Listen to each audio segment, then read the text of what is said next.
అందరి కోరిక అదే. చాలా సంతోషం అండి. Very happy.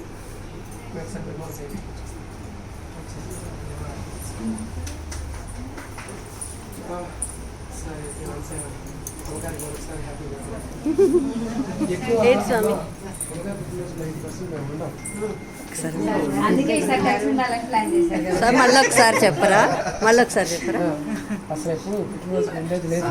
ఇలా ఉండాలని ఎందుకంటే లాస్ట్ ఒకసారి రాజమండ్రిలో యాగానికి అమ్మగారి పుట్టినరోజు నాడే యాగం ప్రారంభం, అగ్ని ప్రతిష్ఠ.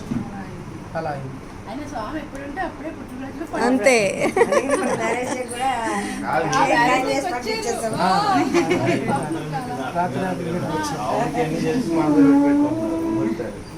చెప్పండి మళ్ళీ చెప్పండి. అదే